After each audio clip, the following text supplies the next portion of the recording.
Hey guys, my name is Keely and welcome back to my channel. Frequency works in terms of like attracts like. So the old cliche where you're kind of having a tough day and you're kind of stumbling over everything and you're just having a real tough time. The effects kind of snowball because you are in a frequency that is allowing that. So when we start to connect to a higher frequency, we start to really consciously have a connection and a relationship with our intuition. Now, intuition bursts in at all times, but the ego and the human logical part of ourselves says that's not logical, and we put into work all of the things that we've been taught and trained by our school systems, by our environment, by what we've done to ourselves. So once we start breaking down those barriers, we can start kind of getting a foundation of the vibrations that the intuition has been giving us. When we raise our vibrations, we raise our perspective and we raise our consciousness. Now, when we raise our state of consciousness, we are able to connect on different frequencies, on different levels. Now, imagine like a radio signal. When we're on only one frequency and we only have a very narrow vision, we can only see that one channel. Now imagine if we have 10 radios lined up right next to each other, then we are going to have a higher range of frequencies and be able to reach different parts of what is before us. We have all of these thoughts and desires and expectations and kind of judgments in terms of what we want, and we've kind of narrowed our path down, and that narrowing is a representation of the vibration that we're at, and this is just a human thing. So we put in all these expectations and goals and we say, I want this by this time and I want this, and that's a whole misconception of the law of attraction and all that BS. But we put into play all of these plans that we have, and we don't accept what is going to come, which the intuition will lead us towards.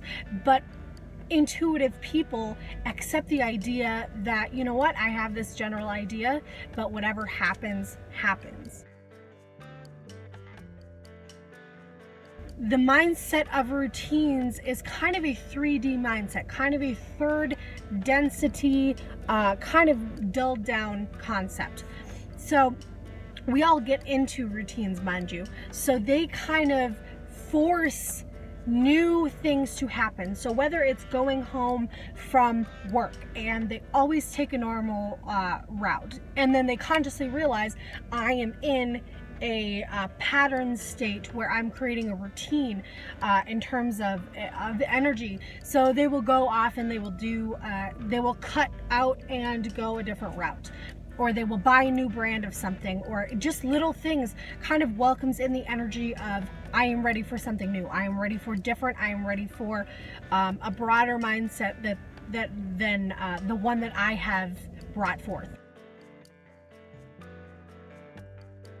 Now, this is just a figment of our reality where we have kind of separated things into boxes. And we're seeing that especially with the energy and the patterns of the world, that especially on a social level, where we can see that race doesn't define us, that sexual orientation doesn't define us, nor does it have anything to do with our story, nor does it have anything to do with the essence inside of ourselves.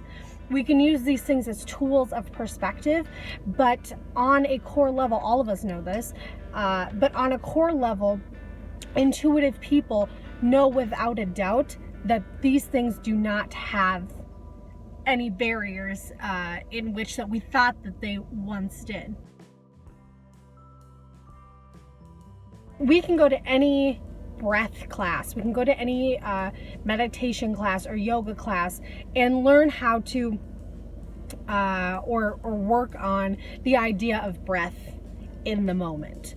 Now, until you bring it out into the real world, it doesn't really serve a huge purpose. Your breath is your connection to everything around you. It is the most involuntary thing which connects us to the most back subconscious moments, the most spiritual moments, the most spirit-based moments, and it kind of connects us all. So when you can kind of start to connect and identify if you're angry, or if you're happy, or if you're calm, or if you're relaxed, or whatever state you're in, and you're able to connect with that and adjust your body towards it, you're moving down to the most subconscious levels. We understand, and I'm saying we as an intuitive community, us, I'm including you if you're watching this video, or you're guided here for a reason. So we as a community understand that everything is in the present moment. So if we are given a message, or if we have a feeling to do something, we do it in the moment. I have talked to many people that have said, oh, I have issues with my dad, I'll deal with it later. I have problems at work, I'll talk to her later, I'll do this later, I'll take care of.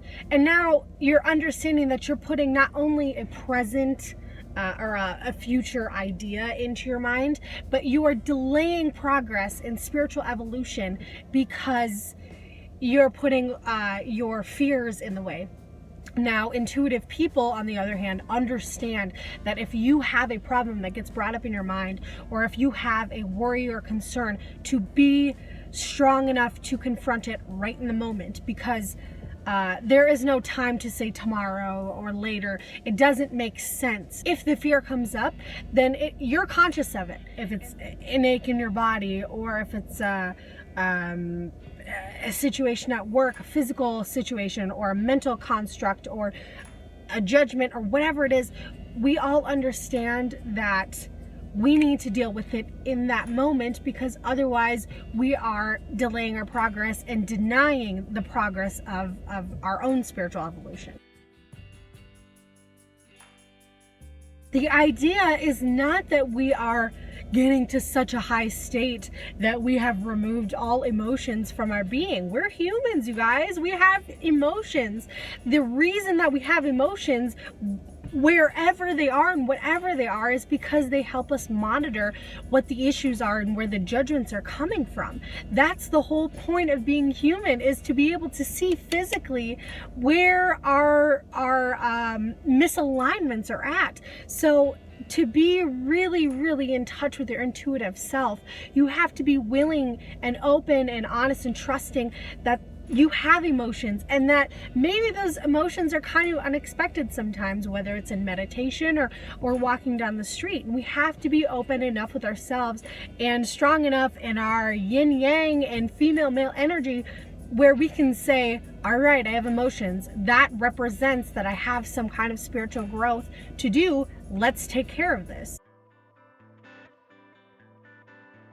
You see this way more commonplace now than even like 10 years ago, where a woman or a man that had been criticized about their weight or their height or their race have started to literally do an energetic switch, and they have kind of embraced the things that they once thought were handicaps to them. We see this all the time, where someone who is plus size is now dancing, and in dance class and dance teachers and in yoga. Women going out and not shaving, or guys not feeling like they need to date a certain kind of woman. Whatever it is, we have kind of gone past that on a social level and on a personal level, where we have kind of evolved from that. We, and I'm saying we as a community, we are driven by passion. We are driven by the ability to teach and to be healed and heal. So money, most likely, if there's a career or whatever, will probably be involved with that, and we understand that, and we know that we're human, and for now we need money. But we are driven by a different kind of force. Because we're working at a higher level and connecting with a higher frequency, we are working at a higher frequency, we are bringing in a higher frequency, we are being driven by a higher frequency. So that higher frequency is going to bring us to what we enjoy more than the monetary or societal kind of construct of what we need to be doing. because intuitive people have to hear in the moment, because that's where the intuition works. They have to sit in the moment. They understand that every day is a spiritual process. Every day is a new journey. So literally, when intuitive people wake up in the morning, their vibration is different than it was yesterday, because they're working at a different frequency, they're working on a different issue, they've evolved from the day before. Whether it was a positive issue or whether it was a negative issue that they had worked on yesterday, they understand that today is new and today is sacred, and they have done some kind of evolution from yesterday. Therefore, they're not in the same energy, so they don't cling on to the past. They don't even recognize the energy or the person that was yesterday. They kind of have already a separation and already a disconnect to that energy, because they don't identify as that energy anymore. Thank you guys so much for watching throughout this entire video. My name is Keely. All of my links are down below if you want to contact me. My shop is down there, Twitter, Instagram, all that stuff. So thank you so much for liking and subscribing and sharing and all of that. I will be sending you love from over here. I love you guys so much. Bye.